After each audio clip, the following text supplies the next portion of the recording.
pani chắc lâu ta chung nghe ni din ka kala ma se olal pa chi buai tuan tam em ka kal thiam lo se taman ni din min be nang ma kal bo sam turi ma se chắc lâu per lai po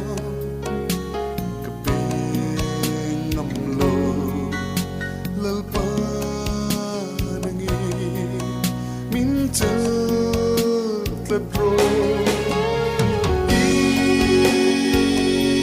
ita kani tatua nata katiam na fina zongte lalpa ita nani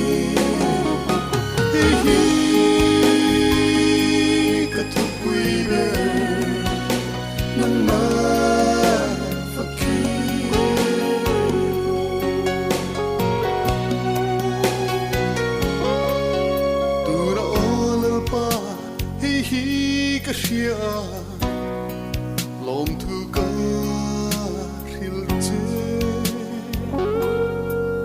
katlin lo anga nangin min pom min lo du si kaswanga song song te mi den freng tri ma se alpanang Tuani itri yursi ifa naina kafa fuwa ita kani zatwa nata katiana fina zompe lalpa itanani hihi katukuibe nama fakir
cần ngài em dê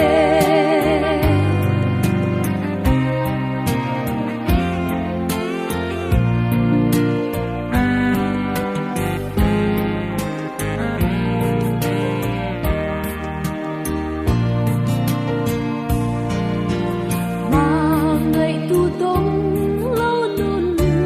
có hai tim xóa lệ rét thấy tàn hian ô lâu em ngắm chê can nun khô har ra yan itel lâu chúa nun a kim lâu ca xin công khô har ra yan an soi lin lâu ram nuan Eldorado an ngai tri nang ya lâu ba cần ngài em dê itel lâu chuan nun a kim lâu ca xin công khô har ra yan an soi lin lâu ram nuan Eldorado an ngai tri nang ya lâu ba cần ngài em dê lâu ba cần ngài em dê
PMCF online Inkhawm lo te zong zong te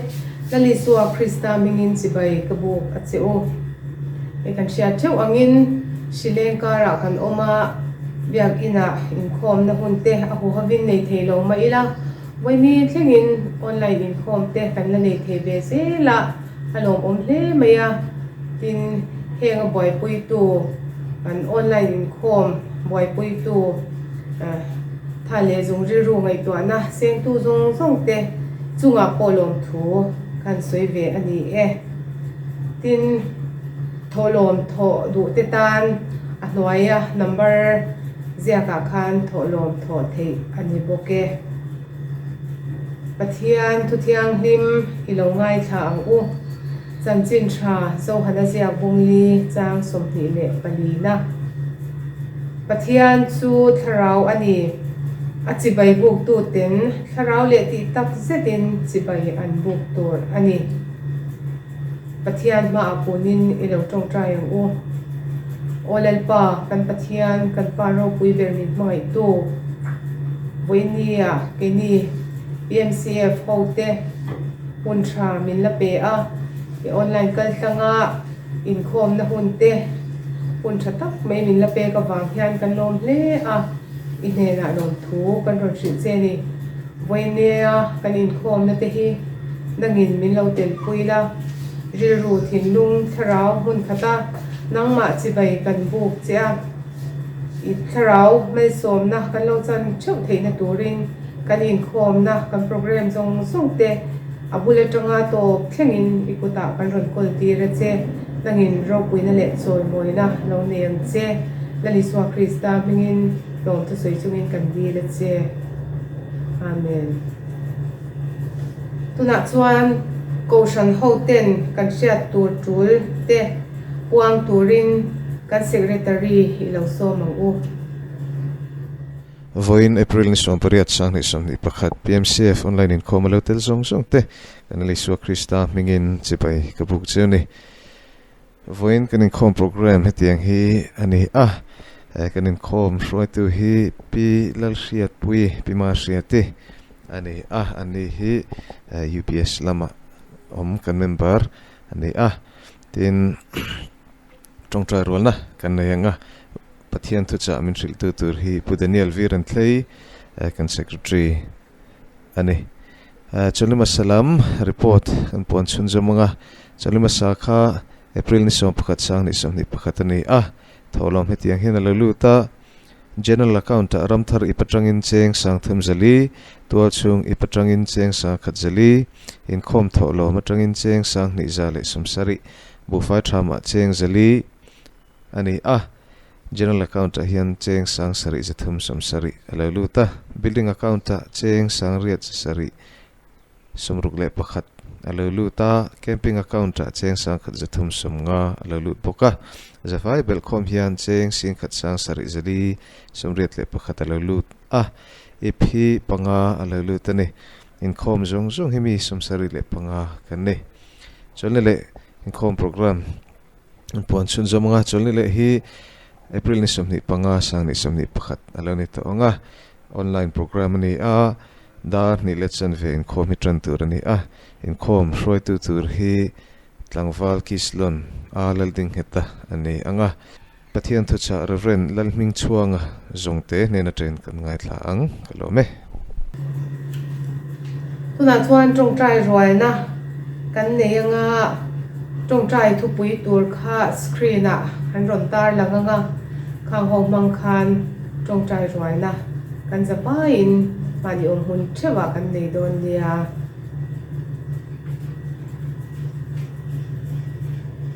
ilo Tawntai hawang u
lalpa kan pathian kan pa du takmin mangai to inena kan du te kan mamo te til tam tak kan ron han le chia khang inena kan ron dan tak te kha nangin kan ta na chatur ang zelin tu le tha iti angin mal min som sakla kan trong trai te min lo ngai thak sakang che voinia hian lalpa ima a kan lo kalin kan member mi engemaw zat te dam lo na wang ten an lo tel ve theilawa chen kan tam do ina te an oma lalpa an tan kan ron trong trai saklia taksa tharau damna an ma mong zela hi pe kan du le meya hi khongai nan tan kan ron ngen sake tin ko har le sun chung kwa te kan member te singa te po an oma chung te po chulal pa nangin khongai takin an thil lungai to na te po sakin an lungai kho har na te i thamwan na maktak meya i ompuya i thamwan tlat kan du a ko har le sun chung kwa zong song te i thamwan ai ompui kan du e tin voinia hian ima kan lo kalin kan Thusawitu tur po tharin ko ta kan ron kol tir chia ain buat sei te mai so min ngai thatu zong zong te na tharau mai so na kan lo chan cheu the na turin ama kal tanga kan thi lunga thu isoi kan du a ine na kan ron kol tir bok che ani kan hun zong zong te ikuta kol tir chungin lali swa Krista minin chu kan ron dir che amen Buena kan thucha min shil tu tur hi PMCF akan secretary pu Daniel V Renthlei ani a trong trai de nen a thucha soi tur te ri ru le thin lung taka ngai tha chungin kan ri ru te kan buat se nga tiang tur chwa kan thin lung te buat se ila tuna kan thucha soi tu ato thlenga hun mang turin ilo so mang u pathian chi bai buk tur local zong zong te tholai lali so Krista ningin in zain chi bai ka buk chene voine hun thatak mai ka changa pathian ne na le kan Hruaitu te chunga lom thu ka soi tak me me ne voinia kan thungai tu hawata na thupui kan thlan chu thu tak te ne pathian thu thiang le mi lo ngai thlang chanchin tra Johana ziak bungriat chang somthum pani atanga chang somthum le pali Johana bungriat chang somthum pani atanga chang somthum le pali tin thutak in ria anga thutak chuan boy aba nang cheu ati a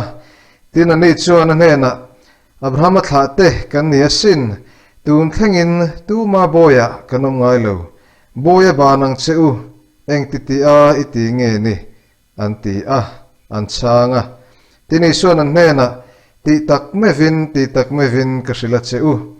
tu po thil ti suala piang sual boy ane pathian na thu tharin kan zatan mal min som sakro se amen lo tung trang u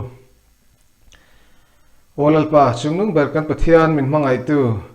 voine Inkhawm na hun thatak mai min pek le vain lom thu kan thrilat se lalpa ihriatangin pune khotlanga chiate kan toka to sualte kan toka tin lalpa damlo na ten min tlak puak me kani voine hian yam puina kan mamo hle maya lalpa he kan hun harsa taka hian nang kan hne na lo omla he voine Inkhawm na hun thra kan neya voine kan Inkhawm na te hi kan taksa kan rilru kan tharau ta na damna cholna min petu ni thina kan dil cha thutak ti thu ngai to ho kan tu mani a lalpa asoi tu tur hian he thu soi chuak thiam turin theina te thiam na te kan nei lo zia nai ni sia e chu wangi ni kuta kharan koltira I thara vin min thuam la lalpa khongai takin ka tanga thu chuak te emit molom tla ka lo ni theinan le kan thin longai tu na te lalpa nangma ne na lom tla ka alom theinan kan dil chane ngai thatu zong zong te po thutak dong song thei turin nangin tran puila thutak la ka tanga peng lova thu ho la mai te soi lova thu tak kan ngai thak theinan iam puina kan di la che la Jesu Krista min long se chin kan di la che amen ole kan thu pui kha thu tak te ani atoi tek tok khop maya amaro chu he thumal aya in nial na ti tamle mishing rilru ngai tu na va vel tam tir tu mishing rilru chok boy tu te po ti la kher love thu tak hi kan rilru hian reng chung te ngai tu amang me lo chung te po hian adap reng thina mitam takin thu tak zong hian an thatlai hun zong song te po an lo mang to thin ani khovelina miro puia ngai tam tak te hian enta ila thu tak choi sang tu diknia an hriat an thana wanga khovel mit mua nuam la it om te po nol suata se anga kan ngai thlang jok tu te ani du chok ani en tirna chuan Mahatma Gandhi te po khane anga tin Buddha kan tiang chi te po kha ani thei ome Greek mifing Socrates kha hemi konga hiana fakom khop maya ahun laya an thalai te kha a koi khom thin ani akil koya ti chuan dikle thani a hriat chi khoi sen takin a hril thin ani amaro chu thudik thu tak hi midik lo tan chon ngai thak te po alo hriom thina don chon alo nom lo fo thina khati hun laya an ram Hruaitu te beng po kha athlep ple thin reng ani an Hruaitu te chuan Socrates chu an hanzil lak thin ani amaro chu Socrates chuan athu tak zirtir chu aban san chuang lova athu chuang lova atopa chuan an man ta nge a ti hlum turin achung thu hemlokan arel hial ani kha amaro chu an hun laya khati khopa mi challang mi te ngai san le an zui luai mai han ti hlum ngot kha an Hruaitu te po khan an ngai ngam lova chu wangin du thlan tur dang an pe an khopui Greek khopui atheni atanga no chua tura du thlan theina an pe ani amaro chu kha an khoropui tak mai atheni Athens khwa nilo khodanga mikhwal anga hanom chungai tu pongai tu chin lova athu tak zirti rawanga tor kha thlang ta jok ani chutian khop chuan mi ten thu tak hi alo ngai hlu thi pui hial thama alo ngai thin ani e azirtir kan hriat lar ber ta jinga mi kan hriat lar ber tila aswalin rin omlova Plato chuan hmela zamna chete ma kamulo ati khatia tur anan intira athi na tur ahan in mek lai po khan a hmela hlauna chete po kamulove ati ni chutiang khop chuan dikna thutak ngai na tu te chuan hlau po an nei lova thutak din san na tur ani chuan an nun na ina tuar po an poi te lo thin ane thutak chu enge poi mo na ani chuan chu ti khopa mi te na thi pui hial khopa ngai chu eng tiang ta ka poi mo nge le ti zo na an chang don tai la toi zongin thutak chu thi le dam in kar ani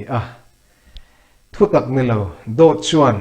zoi in thi na chiat na min thlen ani kan nun kan tharau te po neng chu a eirala akurat thin ani nichina kan thu chiara khan ziak cheng hle maya thu tak chuan boi min ban ani ati he thu kan buat se lai hian thu tak hian eng boi la kha te nge mo min ban chia le tin khan ngai to khan tap vela hriat lo na boi ti te thil sang mai kharil ro ngai to na ron lu ta amaro chu chung te chuan to khoka chuan hriat lo na te chuan enga nge min hruai lu chiat na suala min hruai lu ta chu wangin kan bible ina boy abanang cheu sual boy abanang cheu ati hian a huam kim hle maya khang hriat lo na at na zong atang khan min ban ani tu tak hian chu wang chuan a poimo em mai ane he pandemic in thu tak min zirtir pakhat poimo tak ne ka hriat chu kan thil lo ngai hlut le kan ngai poimo tam tak te hi kan nu na thil hu le poimo ber an lo ni vek lo ani ti hi chiak takin min zirtirin ka hria nei tuma hun tam tak kan sen ral thin kan tha le zum kan lo khoral thin na te hi Hruaitu thi na in mai chana min an ma chan me chuan kan nu na thil poimo ber alo ni top lo mai aya poimo jok alo omani ti hi kan zir chiang hle in ka sia ane thutak truth hian information le knowledge sa tronga kan anti zong te huwa ma misinformation kan ti le disinformation kan ti te ro chu thutak opposite ane anga voine hian information khovela kan oma thu sang leng vak tam em na information tam tak kan kut pha maya kan zu mu thea kan omna kan om mek na hian thu dik tok lo le bel chian do lo poi tam em ani voine hian smartphone kan nei thevinarin oma chu kan smartphone kut pha tiat lek kan kutatia kan hu mai thea chuan kan du kan zong chuak mai thei ani kan du kan zong chuak mai thei emoti tur khopin hriat na le information achaka American president chanchin hi ka hriat bel duai ka ti chuan Joe Biden ti ka zu chulut maya chuta chuan American president chanchin kim chan takin ka zu mai thei nei apian le mun na te ming pum anu pui ming afa te ming thlengin chutiang chuan a chanchin ka zu mu thei nei chutiang information khovela kan om kara chuan kan om mek lai chuan misinformation kan ti thu dik tok lo thu bel chian tlak tok lo kan ti do na mi te tin disinformation mi bum tu hrim mi ina thu dik tok lo an the darang chi te a om nuk bokani hei covid a leng me ka kan hria ani tero hriat masak ni cha ka information dik tok lo han the da chia mang chi te atam em chung kara chuan eng hinge mo thu dik ber chu ni ta le thu tak chu eng hinge mo ni ta le ti hi hriat har le zol em chu wang te po chuan thu tak hi a hlu le zol em ane chu thu tak hlu tak mai chu foine hian eng tiang takin nge mo kan lo ngai poi mo nge thu loi lo lam hi kan lo ona khovele na thu tak no so ta tum na kan ti don nge ne thu lem mai te kan lo ngai ven thin jok ti te hi voina hin ngai to chena poi mo em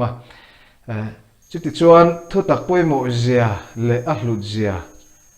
chuti ruala thu tak hriat voine hian eng ber hinge thu tak ti hriat a har sat to zia te po kan han soya thu tak hriat hi atok mai lova amaro chu bul kan tran na tur ro chu ani thu tak hi enge ni ti hi kan zon ngat kata ni tin mai hian chu mi hretura kan dei chu apoi mo em chu ti rual chuan chu top na ni lova azoma kan zom hi kan nu na om zia nei na tur chu ane don ane Ravi Zacharias kan hria ka hero te jinga me ni thina tu tlek po hian ka hero ni talove ti chu harsa kalatifana amaro chu nunin thup kha alo nei ve ni ti kan hria thu soi le anun kha alo in person le mai ti te anhan mu chuaka thu tak a hril thin ani pathian thu tak lali suwa Krista chanchin hril thin tu ro pui tak po ani thu thiam em mai ani amaro chu thu tak a hriat a hril thin ang chuan anung le tlat si lova a thu hril nilo ang zongin a om hlau maya chu thu tak a hriat chuan anu na om zia anh ấy bắt đầu vấn chú bôi em mày chú vào chọn với này hiền thu tắc cần siết để hi cần siết na top mấy là viên cần zoom hi bôi một em anh ấy thì khá cần suy uar được anh ấy thì chọn thu tắc chú anh ấy cần siết thiang characteristics of truth tin cần đã asap trong in amizo trong chọn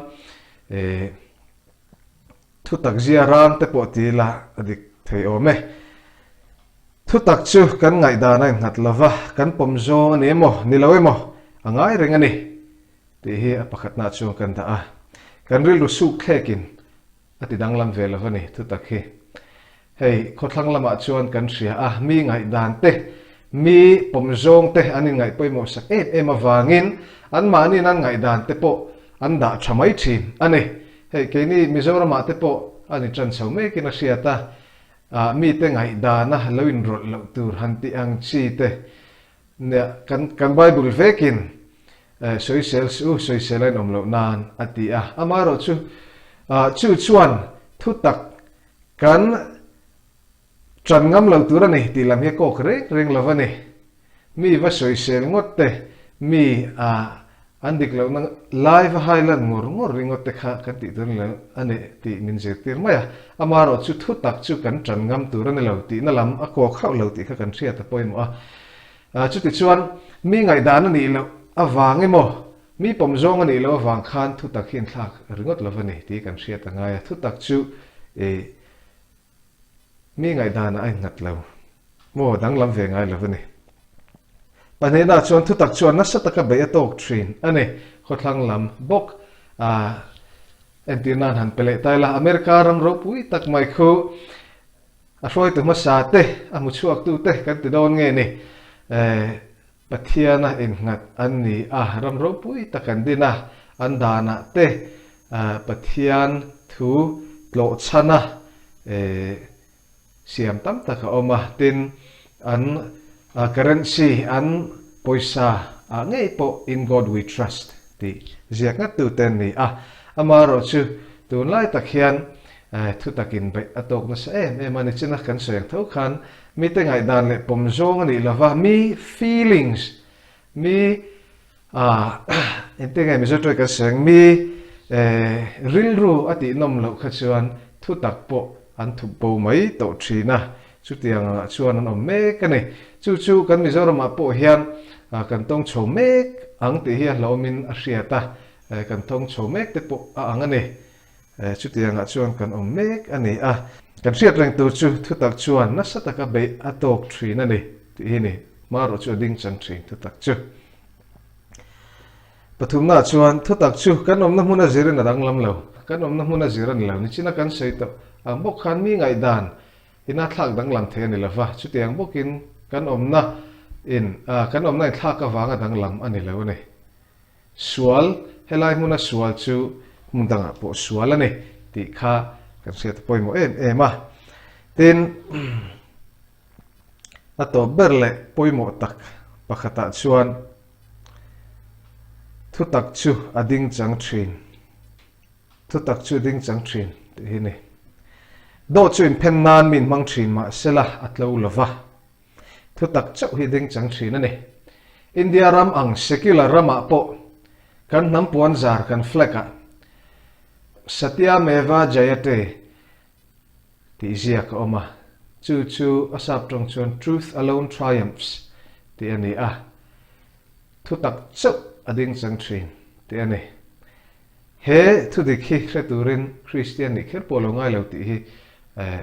he entina tang hina chiang hle maya secular ram India nga te po chu kan nam pon sara kan mangani chu vai thu tak hi ading chang thin poimo khop mai tunai khovela zirtirna sang lo chuak mek zela atheism kan ti te naturalism kan ti te heng te hi a hluar chhotran ema mi zo te zinga po atheist in ti te naturalist in ti te po kan om mek zel ane chu te khovel chu alo ni chho meka atheism te chuan enge min zirtir kan ti chuan atlang puya chuan an thu laimu ni a an soi chu pathian a ti fin fia na evidence thatok ka mu lo awangin pathian a hi ka ring theilovani ti ani amaro chu ti ruala an zirtir na pakhat chu science angte logic manga ration manga thil kan chu theina hi mihring te chuan kan in nga chana turani ati anti train ane logical reasoning te tin empiricism anti ang chi evidence a fin fia the nge thil ang chi fin fia the nge thil ang chi te ani chana ngai poimo ema amaro chu te chuan limitation hi an nei na sa maya kan emotion te alo dan le mihring thluaka a tho dan te soifia thei bok ma sela enge chan ti te po an la soifia thei lova tin mumang te conscience te po a soifia thei hau lova ni chu tiang chuan a limitation tam ma tin hetiang in zirtir na ina min thlen thei sang bernia ke na ka mu thiam le ka hriat dana chuan khang zong khalo dik po ni ta sela atheist te nan soyang hian mihring te hi engma lo atangin chan lovin ron top chemical process awang biological process awanga ron top ni ta sela chu kan zu hriat na kan zu chui chu ana kan zu hriat fia thiam na chuan engma sot na apo chuak lovani ti hi min thlen pui thei sang ber ni kan ria morality chung chang te po anan soi thina atheist te pathian kan rin lo wang ringotin kan moral lo hlei nem anti amaro chu enge an morality khain nga na keini christian ring tu te chuan pathian thafam kim oma chu chuan ama ang turin min phuta chu thu min zirtir kan zom chuan hlimna min thlen thina chu chuan chutu anuna min hroi do na ni ti in purpose min pe omzia anei mai ni Pascal's wager ti oma Blaise Pascal French mathematician la tak mai ni chu chuan heti hian amilema kan muang khan wager amizo tong chuan wager chu in choina kan ti don nge ni asiama ti khan quadrant li aron siama khatia alema kan muang khan aveilama khan pathian ring tu te le pathian ring lo tu te khan ta ading lama khan box kan mu pathian ringa pathian lo tak zet ani chuan i chan tur chu kum khwa hlimna vanram ani pathian lo lo ani point engma i chan chung lo mo maro chu pathian i ring lova pathian lo tak ani ro chuan i kalna tur chu hremun ani chatuana natna le rumna muna i kaldo na ni pathian lo lo ani point engma hlok pha nai nei chuang lo chu ani kha en tirna atang po khan enge than zok ti hi achiang mai ni amaro chu kha kan du thlan ngai nga na tur nin ka hrelowa pathian ina min zirtir athu bible min hril te hi belchian adol maya thu takani zia chu kanuna ngai po hian approve the ne afin fia the ne ti kha kanin nga na tur anin ka hria tin he khovela hian mi pakhat chi thu takani latingam an oma chu ke chuan zom mai hi afu in ka hria chitiang tur po chuan voinia clear tu te kan som du ane voine hian thu takhian kanuna eng tiangin nge munalwa eng tiangin nge kanuna kan da poimo ti hi in zo thar poimo le in ka hria he khovel ina min pek thu loi lo mai te thil ho lam mai te hi kan lo reng do nen ti te hi voin hian in ngai to chian a poimo em a chu ti ro chon thu tak kan ti hi enge ni ma ni in siam chop ma ni thu tak in siam chop te hi thilong ve thei de wania ma ni kanin oi tir chop ang chi te kan ta na rem chan zo ka wa kanin oi tir chop mai ang chi te khang khatu tak ani lo ani ti kha kan se ta ro chu poimo em a pathian kan rin na chung changa te po hian voin hian kanin fin fia thara kanin en fia thar le hi apoimo le in ka sia a psychologist la tak mai Jordan Peterson achu pathian hi ring em tin an zota heti hian a changa pathian hi ka ring ka tingam lo ane atia a chan chu a kentel hi ana mai lo mane pathian hi ring tak ni ila ka vela ka thil mu thei te an nge ani ti ka hriat ang hian hreta ila tuna ka ngot hi chuan ka lovang mo ka thil ti thin te hi ka tingam lovang ati ni chuwang chuan pathian ka ring ka tingam lova pathian hi angin kanun hi man ka tum thin ani ati zo ka nei chu ka soi fia tok thiam lo mai thea maro chu asoi tum tak nia lang chu pathiana kan ti hi ringin oi tak zetila voinia kan ang hian ho taka kan nun thin ang te hian kan hun kan khoral thin ang te hian kan khoral ngamangem ti hi voine hian in zo chiang thar ila athale in ka ria kan nun in fianan he thil hi mangila pathian hi ti kan ring tak zetani chuan kan nuna hian alang don lo mi engkim ti thei kan chunga ro rel tur sual khwa pathian hi ani chuan engtin nge suala kan reng ngamang min mureng bok si chu wang chuan chu in te nan in zot fia thar le thini la poimo hle in ka ria ane chuan toplam kan nai nga foine hian Sri Lanka ra kan thi nai min huala nat na sang se na re thei na sangin min hual vel min tuam vel mek lai hian thil loi lo thu tak ni lo hi kan lo la boi pui mai mem ti hi voine in zo chian a poimo ma thu tak hi kan boi pui hun ani chu thu tak chu enge ni ni china ka soi to khan mi pakhat chu ke hi thu tak ka ni tia in chal nga ma thil dang hi chu he khovel thil te in na na tlak tak alom thin lo amaro chu mi chu ke chuan fin fia adolin ka sia chu thu tak ka ni kong ka ni ti tu keima lovin keima kaltlang lovin pa nen tu mai na thlen thelo ti tu chu voine hian lo bel chiang la lo bi chiang la lo zir chiang vele la bel chiang tla ka ni zia isia ang ti hi kan cha thei ni ta sela pathianin kan thu soite kan zawai tan malmin som sakro se amen Thusawitu tak min shil tu abangin lo thu kan soi vele du tuna chuan lali suan min zirtir angin trong trai khawanga ti chuan kan Inkhawm na te kan ti tok to don nia ti trong trai Rualna kan pa vanami ikming saum ro se iram lo thleng ro se